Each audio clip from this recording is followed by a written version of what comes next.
జాతీయవాద జర్నలిజానికి అసలైన వేదిక నేషనలిస్ట్ హబ్ ని సబ్స్క్రైబ్ చేసుకోండి. నోటిఫికేషన్స్ కోసం బెల్ ఐకాన్ పై క్లిక్ చేయండి.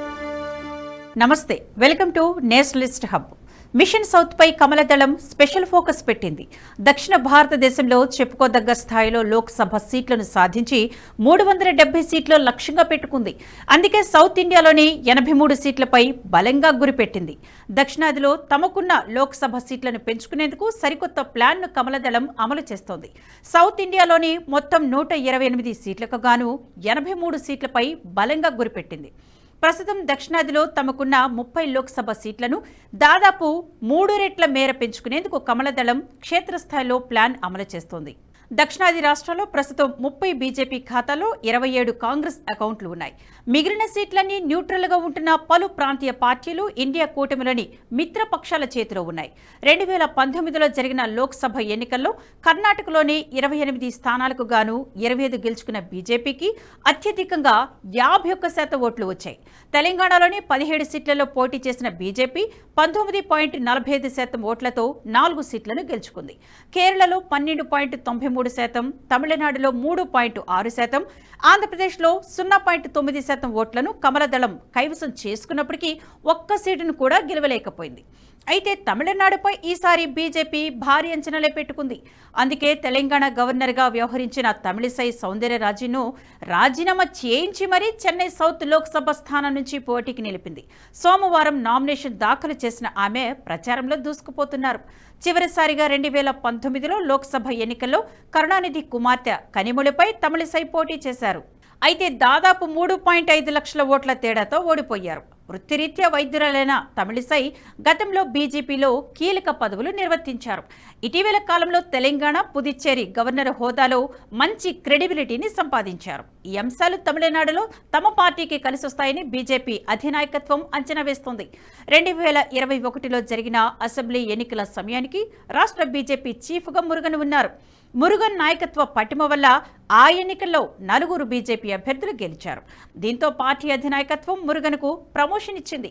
ఆ ఏడాది ఆయనకు కేంద్ర మంత్రి పదవిని కేటాయించింది. ప్రస్తుతం కూడా ఆయన అదే పదవిలో ఉన్నారు. ఇక ప్రస్తుత తమిళనాడు బీజేపీ చీఫ్గా మాజీ ఐపీఎస్ అధికారి కె అన్నామలై వ్యవహరిస్తున్నారు. ఆయన అసెంబ్లీ ఎన్నికల్లో 25,000 ఓట్ల తేడాతో డీఎంకే అభ్యర్థి ఇలాంగో చేతిలో ఓడిపోయారు. యువకుడు, ఉత్సాహవంతుడు కావడం వల్ల ఆయనకు రాష్ట్ర పార్టీ పగ్గాలు అప్పగించేందుకు మోదీ మొగ్గు చూపారు. ఈ ఎన్నికల్లో బీజేపీ వైపు నిలిచిన తమిళ పార్టీలో పట్టలి మక్కలి కచ్చి, భారతీయ జననాయక కచ్చి, పుతియనీది కచ్చి, తమిళ మానిల కాంగ్రెస్ పన్నీర్ సెల్వం సారథ్యంలోని అన్నా డీఎంకే వర్గం, టీటీవీ దినకరంకు చెందిన అమ్మమ్మక్కల్ మున్నెట్ర కజగం ఉన్నాయి. పన్నీర్ సెల్వం చరిష్మా రాష్ట్రంలోని చాలా చోట్ల బీజేపీ గెలుపుకు దోహదం చేస్తుందనే అంచనాతో మోదీ సేన ఉంది. ఇక కేరళలో ఈసారి ఎలాగైనా పాగా వేయాలనే పట్టుదలతో బీజేపీ ఉంది. ఈ రాష్ట్రంలోని పాలక్కడ్, త్రిశూర్, తిరువనంతపురం, పతనంతిట్ట, కాసర్గోడ్ లోక్సభ స్థానాలపై కమలదళం దృష్టి సారించింది. ఈ రాష్ట్రంలో కాంగ్రెస్ నేతృత్వంలోని యునైటెడ్ డెమోక్రటిక్ ఫ్రంట్, సిపిఎం నేతృత్వంలోని లెఫ్ట్ డెమోక్రటిక్ ఫ్రంట్, బీజేపీల మధ్య ముక్కోడపు పోటీ నెలకొంది. పాలక్కడ్లో బీజేపీ 2020 మున్సిపల్ కౌన్సిల్ ఎన్నికల్లో సత్తా చాటుకుంది. మొత్తం 52 మున్సిపల్ కౌన్సిల్ స్థానాల్లో 28 గెలుచుకొని స్థానిక పాలనాధికారాన్ని కైవసం చేసుకుంది. పాలక్కడ్ ప్రాంతంలోని వలస కార్మికులు, తమిళ బ్రాహ్మణులు బీజేపీకి మద్దతుగా నిలుస్తున్నారు. కాసర్గోడ్ లోక్సభ స్థానంలో బీజేపీ అభ్యర్థిగా ఎంఎల్ అశ్విని బరిలోకి దిగారు. ఈమె నియోజకవర్గం పరిధిలోని మంజేశ్వర్ ప్రాంతంలో బ్లాక్ పంచాయతీ సభ్యురాలుగా ఉన్నారు. అయినప్పటికీ 2021 అసెంబ్లీ ఎన్నికల్లో మంజేశ్వర స్థానాన్ని ఆమెకు బీజేపీ కేటాయించింది. ఆ పోలీసులో ముస్లిం లీగ్ పార్టీ అభ్యర్థి గెలవగా 2వ స్థానంలో అశ్విని నిలిచారు. గత ఎన్నికల్లో సాధించిన ఓటు బ్యాంకు ఈసారి ఆమె విజయానికి దోహదం చేస్తుందనే అంచనాతో కమలదళం ఉంది. మలయాళం, కన్నడ, తుళు, కొంకణి, ఇంగ్లీష్, హిందీ భాషలు మాట్లాడే బహుభాషావేత్త కావడం అశ్వినికి ప్లస్ పాయింట్. అటు కేంద్ర మంత్రి రాజీవ్ చంద్రశేఖర్ కేరళలోని తిరువనంతపురం నుంచి పోటీ చేస్తున్నారు. 2009 నుంచి వరుసగా గెలుస్తూ వస్తున్న కాంగ్రెస్ సీనియర్ నేత శశిధర్తో ఆయన తలపడనున్నారు. స్థానిక మున్సిపల్ కార్పొరేషన్లో బీజేపీ ప్రధాన ప్రతిపక్షంగా ఉండడం రాజీవ్ చంద్రశేఖర్కు సానుకూల అంశం. ఈ స్థానంలో గత 2 ఎన్నికల్లో బీజేపీ ఓటు బ్యాంకు గణనీయంగా పెరగడం మరో బిగ్ ప్లస్ పాయింట్. మరోవైపు త్రిశూర్ నుంచి 2019 లోక్సభ ఎన్నికల్లో బీజేపీ తరపున పోటీ చేసి ఓడిపోయిన నటుడు సురేష్ గోపికి ఈసారి కూడా బీజేపీ టికెట్ ఇచ్చింది. ఈ దఫా కాంగ్రెస్ పార్టీ ఇక్కడ అభ్యర్థిని మార్చేసింది. గత ఎన్నికల్లో ఈ స్థానం నుంచి sitting Congress MP TN Prathapan దాదాపు 4.15 లక్షల ఓట్లతో గెలిచారు. ఈసారి కాంగ్రెస్ తరపున మురళీధరన్ బరిలోకి దిగుతున్నారు. ఈయన మాజీ సీఎం కె కరుణాకరన్ కుమారుడు.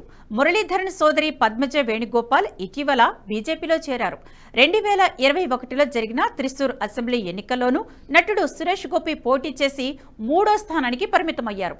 ఆ పోలీసులో సిపిఐ అభ్యర్థి బాలచంద్రని గెలవగా అప్పటి కాంగ్రెస్ అభ్యర్థి పద్మజ వేణుగోపాల్ 1000 ఓట్ల తేడాతో ఓడిపోయారు.